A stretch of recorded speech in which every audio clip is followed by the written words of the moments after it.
Here's something that caught my attention. Lake County and the city of Waukegan just approved an intergovernmental agreement to install free public Wi-Fi throughout downtown Waukegan.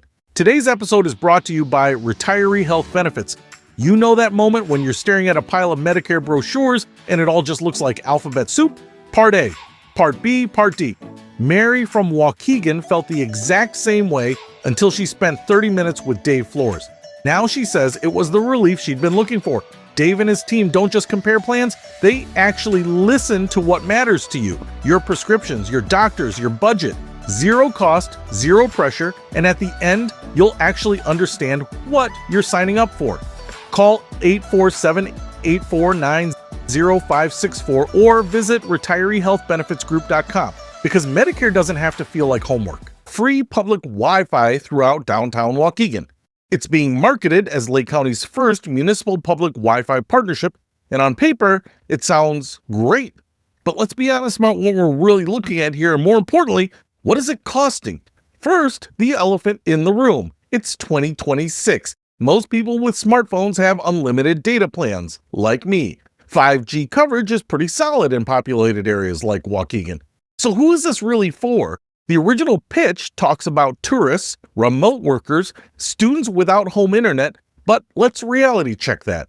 If you're a tourist visiting the Genesee Theater or checking out the lakefront, you're already on your phone's data plan. You're not thinking, gee, I hope there's free municipal Wi-Fi so I don't have to use my unlimited data.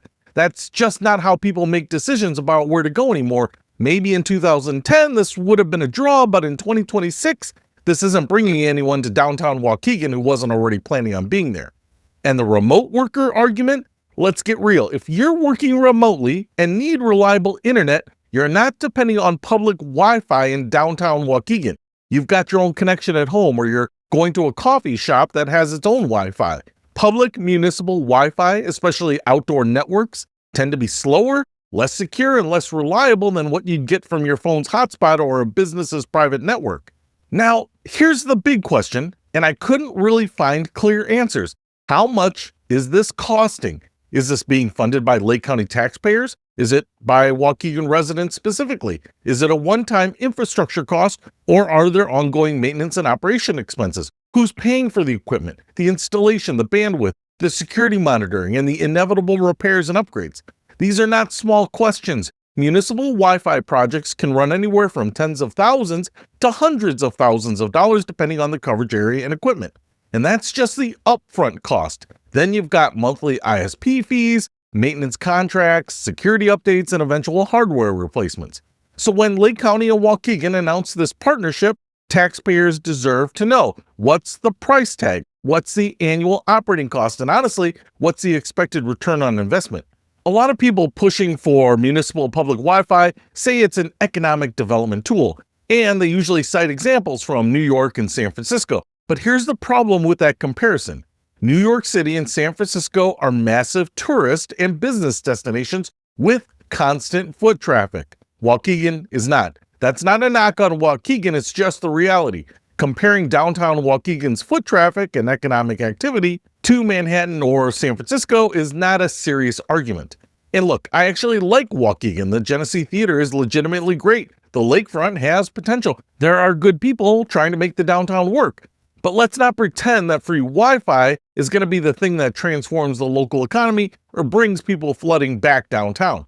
Another thing supporters will talk about is students who don't have internet at home and they need a place to do homework.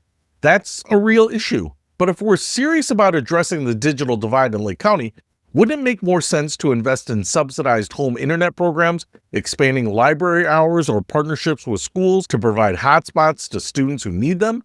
Putting Wi-Fi in downtown Waukegan helps students who live within walking distance of downtown and who feel safe and comfortable working in public spaces downtown. That's a pretty narrow slice of the population that actually needs help. Here's what I think is really going on. This is a feel-good infrastructure project that sounds progressive and modern without actually addressing the underlying issues. It's easy to announce, it makes for a nice press release, and politicians can point to it and say, look, we're investing in digital infrastructure. But is it the best use of taxpayer money? I'm skeptical about that. If Lake County really wants to make a difference with digital infrastructure, They should be transparent about the total cost. How much are we spending? The ongoing costs. What's the annual maintenance and operation expenses? Funding source. Is this Lake County taxpayer money? Is it coming from a federal grant? Are Waukegan taxpayers on the hook? A mix? Just be transparent about it. Usage metrics. How will success be measured? What's the expected daily usage? How much lift in visitors is expected from it? And what are the alternatives? Were there other digital equity programs considered? Why was this chosen over other options? Without those answers, this feels like a vanity project. And before anyone says, well, we fund roads and parks, why not Wi-Fi? Well, roads and parks serve everyone. Municipal Wi-Fi networks in downtown areas serve the people who happen to be in those downtown areas and who don't have unlimited data or who don't want to use their own connection. That's a much smaller constituency. I'm not saying this is a terrible idea. Maybe there's a solid justification that I'm not seeing or that they haven't mentioned yet. Maybe the costs are minimal and it's being funded through grants or a public-private partnership that doesn't hit the taxpayer's wallet. But without the transparency on the financials, it's hard to see any of this as other than a symbolic gesture that won't meaningfully impact anyone's daily life. So, yeah, downtown Waukegan is getting free public Wi-Fi, but if you're expecting that to change anything significant in the area, or if you think this is the kind of infrastructure investment that's going to revitalize the local economy, I'd suggest tempering those expectations. Let's see the numbers, then we can talk about whether this is progress or just expensive window dressing. Dreaming of Disney but worried about the cost? Meet Just the Essential Disney Hacks. This compact guide is your ticket to a magical vacation without the villainous price tag. Learn insider tips on saving money on everything from tickets to meals. Discover how to maximize fun while minimizing your expenses.